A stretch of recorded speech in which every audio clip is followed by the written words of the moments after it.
ইব্রাহিম খলিলুল্লাহ যে কথা বলতেছিলাম, এমন একজন পয়গম্বর আল্লাহ পাক রব্বুল আলামিন ওনাকে একের পর এক পরীক্ষা দিয়েছেন। দেখি আমার ইব্রাহিম আমাকে কেমন ভালোবাসে। আর ইব্রাহিম আলাইহিস সালাতু ওয়াস সালামও এমন একজন পয়গম্বর যে আল্লাহর ভালোবাসার সামনে এক সেকেন্ডও দেরি করে নাই, সাথে সাথে আল্লাহ পাকের ভালোবাসার প্রমাণ দেখিয়ে দিয়েছেন।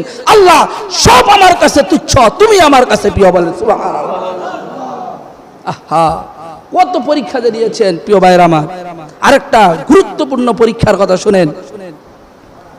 ইব্রাহিম আলাইহিস সালাতু ওয়াস সালামের বয়স হয়ে গিয়েছিল 120 বছর। কয় বছর? 120। ওনার স্ত্রীর বয়স হয়েছিল প্রায় 99 বয়স। ইব্রাহিম খলিলুল্লাহর কোনো সন্তান নাই, 120 বছর হয়ে গেছে, কোনো সন্তান নাই। উনি আল্লাহকে ডাক দিয়ে বলে, রব্বি হাবিলি মিনাস সালিহিন। আল্লাহ কয় ফাবাশশারনাহু বিগুলামিন হালিম। সুবহানাল্লাহ বলে। ডাক দিয়ে বলে, আল্লাহ আমার একটা সন্তান দাও। আল্লাহ বলছেন ফাবাশশারনাহু বিগুলামিন হালিম, যাও আমি আল্লাহ তোমাকে একটা চমৎকার সন্তান দিয়ে দিলাম। সুবহানাল্লাহ। কিছুদিন পরে এই সন্তান হযরত ইসমাঈল আলাইহিস সালাতু ওয়াস সালাম যখন দুনিয়াতে আসলো, নবীরা এমনিতেই সুন্দর থাকে, নবীদের চাইতে সুন্দর পৃথিবীতে কেউ হতে পারে না। ইসমাঈল আলাইহিস সালাতু ওয়াস সালাম বৃদ্ধ বয়সের সন্তান, বুঝলেন তো কত আনন্দ, কত মহব্বত। ইব্রাহিম খলিলুল্লাহ সন্তানকে চুমু খায়, আদর করে, মহব্বত করে। আল্লাহ কয় দেখি একটু পরীক্ষা কইরা যে আমি যে ইব্রাহিম খলিলুল্লাহকে বৃদ্ধ বয়সে সন্তান দিলাম, সন্তানের সামনে আদর করতেছে, এখন আমি আল্লাহ দেখতে চাই সন্তানের মহব্বত বেশি নাকি আমি আল্লাহর মহব্বত বেশি। আমি আল্লাহ পরীক্ষা নিতে চাই। বলেন সুবহানাল্লাহ। আল্লাহ পাক রব্বুল আলামিন যখন তিনি ওনার সন্তানকে আদর করা শুরু করলেন, আল্লাহ পাক রব্বুল আলামিন ডাক দিয়ে বলে, ইব্রাহিম ওহী পাঠাইলেন, ইব্রাহিম আমি আল্লাহ তোমাকে নির্দেশ দিয়েছি। আল্লাহ পাক দেখেন কি পরীক্ষা নেয় প্রিয় ভাইয়ের আমার, অত্যন্ত হৃদয় বিদারক পরীক্ষা। বৃদ্ধ বয়সের সন্তান পেয়ে ইব্রাহিম খলিলুল্লাহ কত খুশি। এমন এক মুহূর্তে আল্লাহ পাক রব্বুল আলামিন ডাক দিয়ে বলে, হে ইব্রাহিম আমি আল্লাহ তোমাকে হুকুম দিয়েছি, তুমি এই ছোট্ট সন্তানটাকে ইসমাঈলকে, তোমার আদরের সন্তান ইসমাঈলকে এবং তোমার স্ত্রী হাজেরা আলাইহিস সালাতু ওয়াস সালামকে এমন জায়গায় রেখে আসো যেখানে কোনো মানুষ থাকবে না, যেখানে কোনো পানির ব্যবস্থা থাকবে না, যেখানে কোনো গাছপালা তরুলতা কিছু থাকবে না। সেই মরু প্রান্তরে আমি আল্লাহ নির্দেশ দিয়েছি, তুমি ওখানে রেখে আসো। এই মুসলমান সুবহানাল্লাহ বলো না। কথাটা কি সাংঘাতিক। আমি আল্লাহ নির্দেশ দিয়েছি এমন জায়গায় যেখানে কোনো মানুষ নাই, শত শত মাইলে কোনো মানুষ থাকবে না, কোনো পানি থাকবে না, কোনো গাছপালা তরুলতা থাকবে না, এমন একটা খোলা প্রান্তরে তোমার স্ত্রী হাজেরাকে এবং তোমার আদরের সন্তান ইসমাঈলকে রেখে আসো। কত হৃদয় বিদারক কথা চিন্তা করছেন ভাইরা আমার। কিন্তু যে আল্লাহকে ভালোবাসে, দুনিয়ার সব কিছু তার কাছে নগণ্য। ইব্রাহিম খলিলুল্লাহ আল্লাহ নির্দেশ পাইয়া রে 1 সেকেন্ড দেরি করে নাই। ঘর থেকে কিছু খেজুর নিলেন, 1 মশক পানি নিলেন, নিজের স্ত্রী হাজেরা আলাইহিস সালাতু ওয়াস সালামকে এবং নিজের দুধের শিশু ইসমাঈল আলাইহিস সালাতু ওয়াস সালামকে ওঠের পিঠে লইয়া চললেন রে ওই মরু প্রান্তরে। সুবহানাল্লাহ কয় না? সুবহানাল্লাহ কয় না? মরু প্রান্তরে রওনা হয়েছেন ইব্রাহিম খলিলুল্লাহ নিজের স্ত্রী হাজেরা আলাইহিস সালাতু ওয়াস সালামকে লইয়া, দুধের সন্তান রে ইসমাঈলকে লইয়া যায় রে মরু প্রান্তরে, যেখানে একটু কিছু কিছু গাছপালা দেখে ইব্রাহিম খলিলুল্লাহ আকাশের দিকে তাকায়, আল্লাহ হুকুম করে ইব্রাহিম রে তুমি এখানে অবস্থান করো। কিন্তু আল্লাহ না, হুকুম করে না, হুকুম করে না রে আল্লাহ। ইব্রাহিম খলিলুল্লাহ মরু প্রান্তরে যাচ্ছেন তো যাচ্ছেন, বর্তমান যেখানে কাবা, ওই কাবার পাশে ফারান মরুভূমিতে যখন ইব্রাহিম খলিলুল্লাহ গিয়া অবস্থান করলেন, আল্লাহ ডাক দিয়ে বলে, ইব্রাহিম রে, এই মরু প্রান্তরে রে, তুমি তোমার স্ত্রী এবং দুধের সন্তান ইসমাইলকে রেখে সিরিয়ায় চলে যাও। এই ফারান মরু প্রান্তরে, যেখানে শত শত মাইলে কোনো ঘরবাড়ি নাই, কোনো পানির ব্যবস্থা নাই, কোনো মানুষের কোনো গন্ধ নাই, এমন একটি মরু প্রান্তরে যখন ইব্রাহিম খলিলুল্লাহর ওটটা গিয়ে থামলো, আল্লাহ বলছেন এখানেই তুমি রেখে চলে যাও।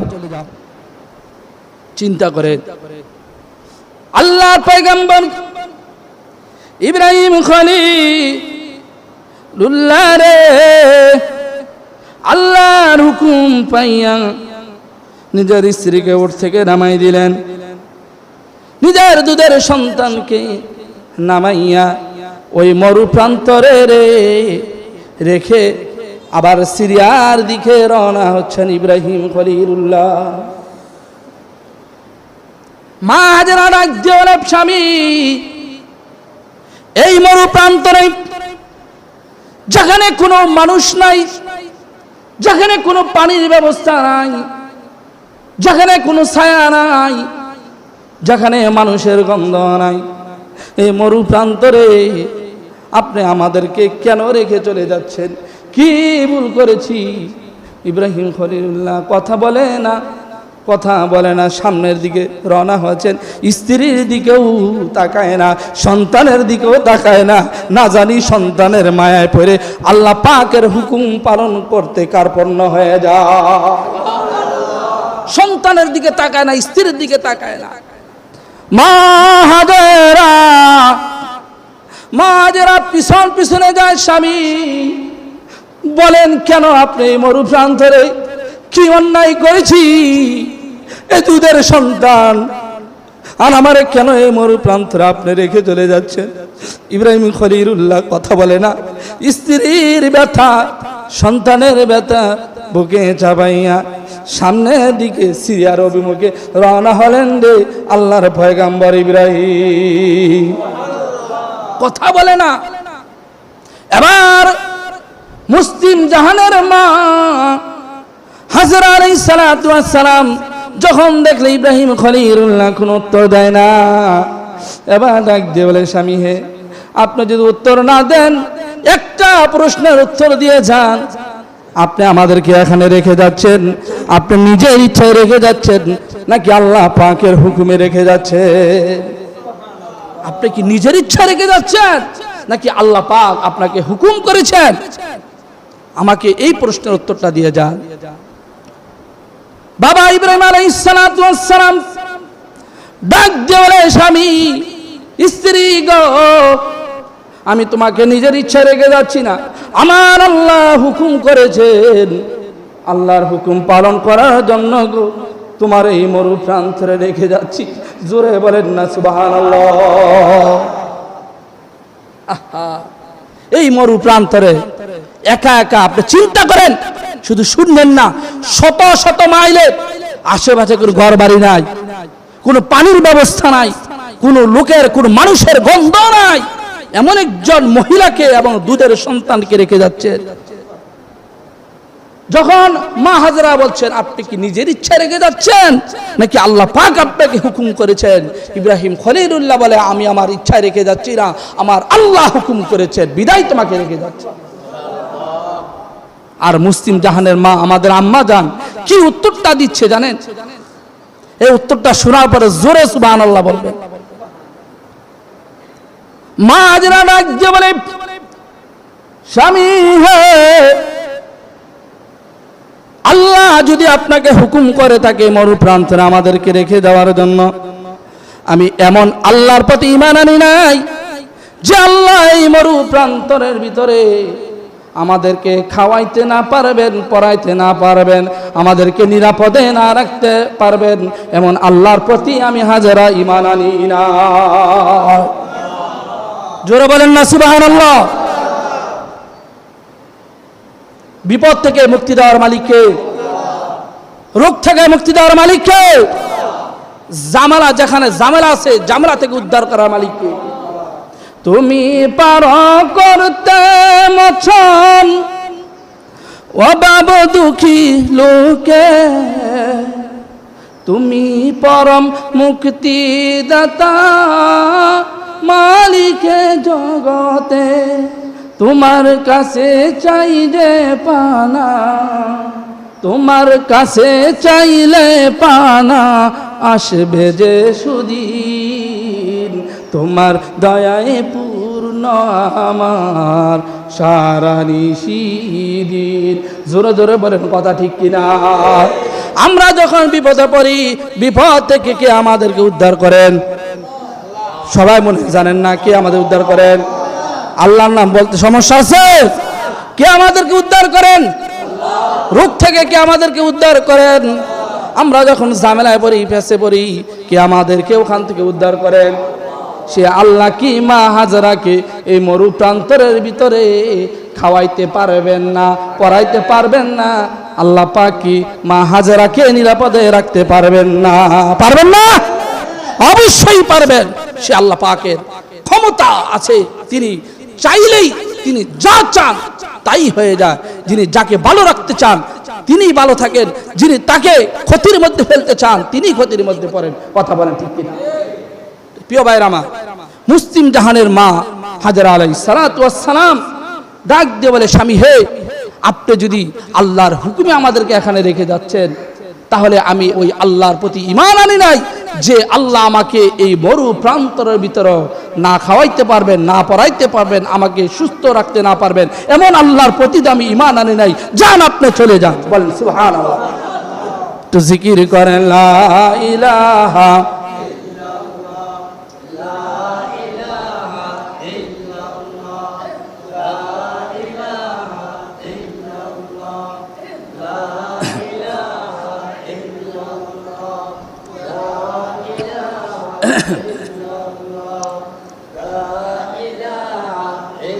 লা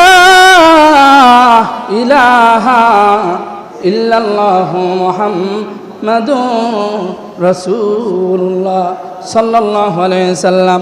ও মুসলমান ভাইরা, আমাদের আব্বাজান ইব্রাহিম খলিলুল্লাহ কেমন রে আল্লাহ পাককে ভালোবেসেছেন।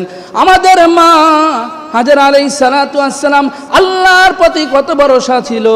এই কথাগুলো শুনে নিজের ঈমানটাকে বৃদ্ধি করো, আল্লাহর উপর ভরসা বাড়াও, আল্লাহকে ভালোবাসতে শিখো। আল্লাহকে যদি ভালোবাসতে পারো তাহলে তামাম পৃথিবী তোমারে ভালোবাসবে। কথা বলেন ঠিক কিনা? যখন ইব্রাহিম আলাইহিস সালাতু ওয়াস সালাম চলে যাচ্ছেন, উনি সিরিয়ার দিকে চলে যাচ্ছেন, যাইতে যাইতে অনেক দূর যাওয়ার পরে ইব্রাহিম খলিলুল্লাহ যখন বুঝতে পারলেন যে এখন আর ছেলে সন্তানকে দেখা যাবে না, তখন তিনি কাবার দিকে দুখানা হাত তুলে কাবার দিকে তাকিয়ে আল্লাহ পাক রব্বুল আলামিনের কাছে একটা দোয়া করছেন। আল্লাহ পাক সেই দোয়াটা সূরাতুল ইব্রাহিমের 37 নম্বর আয়াতে আল্লাহ পাক রব্বুল আলামিন সেই দোয়াটা উল্লেখ করে দিয়েছেন। সুবহানাল্লাহ বলেন। আল্লাহ রাব্বুল আলামিন বলেন, আমার খলিলুল্লাহ যখন নিজ স্ত্রীকে দুধের সন্তানকে মরু প্রান্তরে রাইখা অনেক দূর চলে গেল, যখন আর দেখা যায় না, এত দূরে যাওয়ার পরে আমার ইব্রাহিম খলিলুল্লাহ আমি আল্লাহ পাকের কাছে ফরিয়াদ করেছিল, আমি আল্লাহ গোটা পৃথিবীর মানুষকে আমার খলিলুল্লাহ কি বলছে শোনানোর জন্য আমি আল্লাহ কোরআনে পাকে উল্লেখ করে দিয়েছি।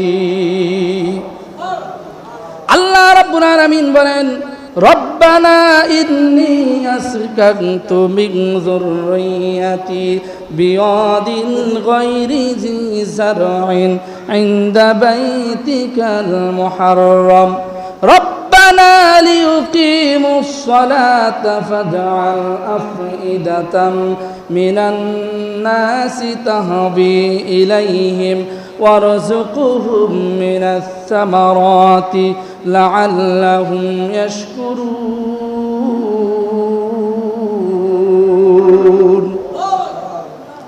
আমার ইব্রাহিম নিজ সন্তানকে মরু প্রান্তরে রেখে যখন আর দেখা যায় না, তখন খানায় কাবার দিকে দুখানে হাত তুলে ডাক দিয়ে বলে, হে আমার প্রতিপালক, আমি আমার কতিপয় কিছু লোককে, আমার ঘরের কিছু সদস্যদেরকে আল্লাহ মরু প্রান্তরে, যেখানে কোনো মানুষ নাই, যেখানে কোনো পানি নাই, মরু প্রান্তরে তোমার ঘরের কাছে আল্লাহ রেখে আসছি। রব্বানা লিকিমুস সালাহ, যেন আল্লাহ তারা নামাজ আদায় করতে পারে। জোরে বলেন না সুবহানাল্লাহ। আর কি বললেন? আল্লাহর কাছে দোয়া করলেন, আফিদাতাম মিনান নাসি তাহবি ইলাইহিম ওয়ারযুকহুম মিনাত থামারাতি লাআল্লাহুম ইয়াশকুরুন। আল্লাহ গো, কিছু মানুষের অন্তর তুমি তাদের দিকে করে দাও। সুবহানাল্লাহ। আর আল্লাহ তুমি ফল ফলাদি দ্বারা তাদেরকে রিজিকের ব্যবস্থা করে দাও। এই দোয়া করে ইব্রাহিম খলিলুল্লাহ চলে গেলেন রে সেই সিরিয়ায়। এই দোয়া কইরা উনি চলে গেলেন। এদিক দিয়া মুসলিম জাহানের মা হাজেরা আলাইহিস সালাতু ওয়াস সালাম এই খোলা আকাশের নিচে মরু প্রান্তরে, যেখানে কোনো মানুষ নাই, যেখানে কোনো ঘরবাড়ি নাই, মানুষের গন্ধ নাই, এমন একটি খোলা প্রান্তরে মা হাজেরা আলাইহিস সালাতু ওয়াস সালাম নিজের দুধের সন্তান ইসমাইল আলাইহিস সালাতু ওয়াস সালামকে কোলে নিয়ে একা একা বসে আছে। চিন্তা করেন মুসলমান, কত বড় কুরবানি, কত বড় ত্যাগ, কত বড় সাংঘাতিক পরীক্ষা। শত শত মাইলের আশেপাশে কোনো বাড়িঘর নাই, এমন একটি মরু প্রান্তরে একজন মহিলা ছোট্ট একটি দুধের সন্তান লয়ে খোলা আকাশের নিচে আল্লাহর উপর ভরসা করে বসে আছে। খানা পানি যা ছিল, কিছু খেজুর আর এক মস্ক পানি 2-3 দিনের ভিতরে শেষ হয়ে গেছে। কি পরীক্ষা রে ভাই! মুসলিম জাহানের মা, খানা নাই, পানি নাই, খোলা আকাশের নিচে বসে আছেন আমাদের আম্মা জান। পানি নাই, খানা নাই। মা হাজেরা আলাইহিস সালাতু ওয়াস সালাম ক্ষুধার কারণে, পিপাসার কারণে ক্লান্ত হয়ে গেলেন। শরীর দুর্বল হয়ে গেছে, নিজের স্তনে কোনো দুধ নাই যে সন্তান, দুধের সন্তান ইসমাইলকে খাওয়াবে। ইসমাইলের দিকে তাকিয়ে দেখে মনে হয় দুধের সন্তান ইসমাইল রে ক্ষুধার কারণে, পিপাসার কারণে দুনিয়া থেকে বিদায় হয়ে যাবে। মা নিজের কষ্ট সহ্য করতে পারে, বলেন তো সন্তানের কষ্ট কি মা সইতে পারে? মা সন্তানের কষ্ট সইতে পারে? নিজের চোখের সামনে দেখছে ইসমাইল আলাইহিস সালাতু ওয়াস সালাম পিপাসার কারণে, ক্ষুধার কারণে জিহ্বা বের করে দিয়েছে। পৃথিবীর সব মানুষ সন্তানের দুঃখ সহ্য করতে পারলেও মা পারে না, মা পারে না। কথা বলেন ঠিক কিনা?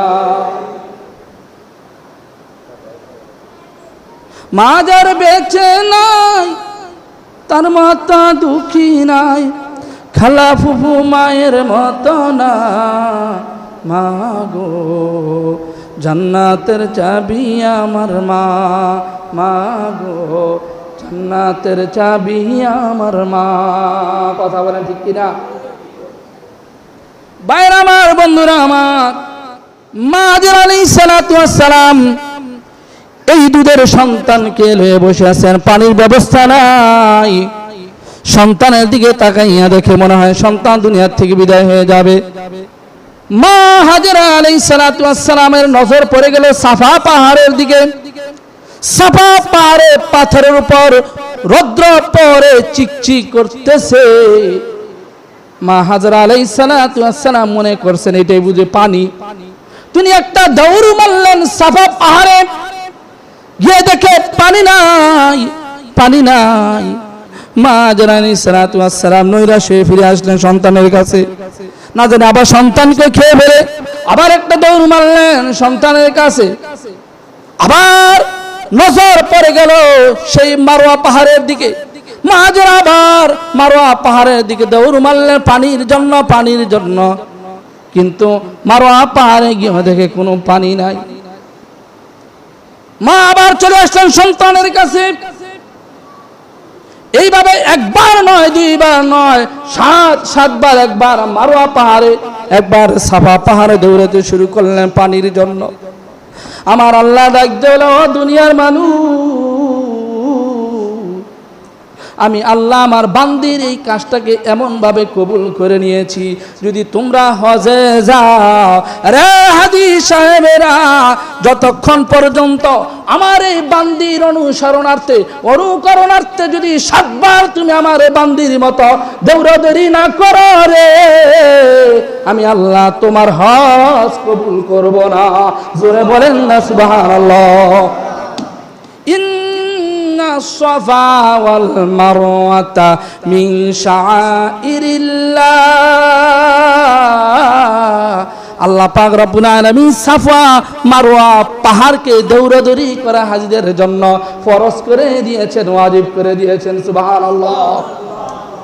এখান থেকে আসছে মা হাজরা আলাইহিস সালাম দৌড়াদৌড়ি করছে, এখন সমস্ত হাজিদের উপর আল্লাহ পাক রব্বুল আলামিন এই বিধান জারি করে দিয়েছে, তোমরাও আমার এই বান্দির মতন যদি দৌড়াদৌড়ি না করো, 7 বার যদি একবার সাফা পাহাড়ে, একবার মারওয়া পাহাড়ে তোমরা দৌড়াদৌড়ি না করো, তোমার হজ হবে না। সুবহানাল্লাহ বলেন। মা হাজরা আলাইহিস সালাতু ওয়াস সালাম 7 বার দৌড়াদৌড়ি করার পরে যখন পানি পাইলেন না, উনি ব্যথিত হৃদয় নিয়া কেঁদে কেঁদে সন্তানের কাছে চলে আসতেছেন। কিন্তু আল্লাহ পাক রব্বুল আলামিন দেখছেন, আহারে আমার এই বান্দি সন্তানের জন্য একটা মহিলা মানুষ, প্রিয় ভাইরা আমার, কোন মানুষ নাই, কোন মানুষের কাছে বলার সুযোগ না পানি আছে কিনা, আমার সন্তানের একটু পানি দেন। এমন একটি মুহূর্ত, এমন একজন মা মরু প্রান্তরে দৌড়াদৌড়ি করতেছে, আল্লাহ বুঝি দেখে না? আল্লাহ রাব্বুল আলামিনের রহমতের জরিয়ায় দোষ মারল। আল্লাহ জিব্রাইলকে ডাক দিয়ে বলে, জিব্রাইল রে, আর বসে থাকিস না, যা, যেখানে আমার ছোট ইসমাইল শুয়ে আছে ওখানে যাইয়া তোর পায়ের গোড়ালি দিয়া মাটিতে আঘাত কর, আমি আল্লাহ ওখান থেকে কুদরতি ঝর্ণা নাজিল করে দিব। জিব্রাইল মা হাজরা আলাইহিস সালাতু ওয়াস সালাম শিশু সন্তান ইসমাইলের কাছে এসে দেখে জিব্রাইল আমিন পায়ে দিয়া মাটিতে আঘাত করতেছে, আর জিব্রাইলের মাটি পায়ের আঘাতে ওই কূপ নাজিল হয়েছে, যেই কূপ পৃথিবীর মানুষের কাছে সবচেয়ে বড় দামি, আর সেটা হলো জমজম কূপ। জমজম কূপ। মা হাজরা যখন দেখলেন পানি বের হচ্ছে, মাটি ফেটে পানি বের হচ্ছে, মা হাজরা মস্কতে বললেন, এবং এই বাঁধটাও কিন্তু আমার মা হাজরা আলাইহিস সালাতু ওয়াস সালাম দিয়েছেন, যে এই কূপটার বাউন্ডারি আছে এটা কিন্তু আমার মা, আপনার মা হাজরা আলাইহিস সালাতু ওয়াস সালাম দিয়েছে। জিব্রাইল ডাক দিয়ে বলে, আগো নবীর স্ত্রী হাজেরা, এই পানি পৃথিবীর শ্রেষ্ঠ পানি, এই পানি আপনি খান, আপনার সন্তানকে খাওয়ান, দেখবেন ক্ষুধাও নাই, তৃষ্ণাও নাই। সুবহানাল্লাহ। এমন দামি পানি, বিজ্ঞান প্রমাণ করেছেন যে 1 মণ পানির মধ্যে যদি খালি 1 ফোঁটা জমজমের কূপ ডাইলা দেন, সাথে সাথে ওই দূষিত বিষাক্ত পানিটা বিশুদ্ধ হয়ে যাবে। বলেন সুবহানাল্লাহ। পৃথিবীর শ্রেষ্ঠ নিয়ামতপূর্ণ পানি জমজম কূপ, কিন্তু বেশি গভীর না। কোন কোন কিতাবের মধ্যে লেখছে এই বুক পর্যন্ত জমজমের কূপের গভীরতা। কিন্তু এই যে সৌদির গভর্নমেন্ট এই যে লক্ষ লক্ষ লিটার পানি এখান থেকে তুলছে, বিজ্ঞান আশ্চর্যান্বিত হয়ে গেলেন যেটা কেমন কূপ, এই কূপের পানি একটু কমও না একটু বাড়ও না। বলে সুবহানাল্লাহ। এটা হলো জমজম কূপ। মা হাজরা আলাইহিস সালাতু ওয়াস সালামকে আল্লাহ পাক দান করেছেন, এটা আপনার সন্তানেরা এই পানি খাবে। এই পানি যদি একবার খায় তার মন ভরে যাবে, তার প্রাণ ভরে যাবে, তার মনের মাকসাদ পূর্ণ হবে। বলে সুবহানাল্লাহ। মা হাজরা এই পানি খাইলেন, পানির ব্যবস্থা হয়ে গেল গা। জমজম কূপ আল্লাহ পাক দিয়ে দিলেন। তারপরে জিব্রাইল আবার হোটলার থেকে কতগুলো খেজুর বার করলেন, জান্নাত থেকে খেজুরগুলো নিয়ে আসা হয়েছিল। ডাক দিয়ে বলে, ওগো নবীর স্ত্রী, নেন এই খেজুরটি খান, আর খেজুরের বিচিগুলা এই জমজমের কূপের চতুর্দিকে লাগায় দেন, দেখবেন কয়েকদিনের ভিতরে খেজুর হয়ে গেছে। সুবহানাল্লাহ। মা হাজরা আলাইহিস সালাতু ওয়াস সালাম জমজমের পানি খাইলেন, খেজুরগুলা খাইলেন, খাইয়া বিচিগুলা লাগাই দিলেন। অল্প কিছুদিনের ভিতরে খেজুর গাছ হইয়া খেজুর পড়তে শুরু করলো। খেজুর খাইয়া, পানি খাইয়া মা হাজরা আলাইহিস সালাতু ওয়াস সালাম এই খানায়ে কাবাকে আবাদ করেছেন। খানায়ে কাবার বিস্তৃত এলাকা মা হাজরা আলাইহিস সালাতু ওয়াস সালামের মাধ্যমে আবাদ হয়েছে। বলেন সুবহানাল্লাহ। তাহলে সততার পুরস্কার কি? ইব্রাহিম খলিলুল্লাহকে আল্লাহ বলছেন, তুমি তোমার স্ত্রী, তোমার সন্তানকে ওই মরু প্রান্তরে রেখে আসো। ইব্রাহিম খলিলুল্লাহ যখন আল্লাহর মহব্বতে কোনো দেরি করে নাই, নিজ সন্তান, দুধের সন্তান ইসমাইলকে এবং স্ত্রীকে মরু প্রান্তরে রেখে আসছেন আল্লাহর উপর ভরসা করে। আল্লাহ পাক রব্বুল আলামিন এমন পুরস্কার দান করছেন সারা পৃথিবীর মানুষের উপরে। আল্লাহ পাক রব্বুল আলামিন ওয়াজিব করে দিয়েছেন, এই হাজিরা দৌড়াদৌড়ি কর। কেন দৌড়াবি জিজ্ঞাসা করিস তা?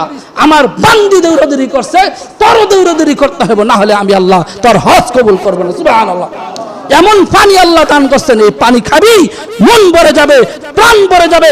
সমস্ত পৃথিবীর মানুষ, মুসলমান, ইহুদি, খ্রিস্টান, বেদিন, যত বিজ্ঞান আছে এই পানিকে রহমতের পানি হিসাবে ঘোষণা করেছে। এই পানিকে সর্বোত্তম পানি বলে স্বীকৃতি দিয়েছে। বলেন সুবহানাল্লাহ। আল্লাহ পাক সততার পুরস্কার দিয়েছেন। এই কারণে প্রিয় ভাইয়েরা, আল্লাহর ভালোবাসা নিজের অন্তরের ভিতরে রাখতে হবে। পৃথিবীর সব কিছুকে তুচ্ছ করে আল্লাহর ভালোবাসাকে সামনে রাখতে পারেন, তাহলে আল্লাহ পাক রব্বুল আলামিন আমাদেরকে উত্তম পুরস্কারে পুরস্কৃত করবেন। আল্লাহ পাকের মহব্বত আমাদের অন্তরে রাখা তৌফিক দান করুন। আমিন।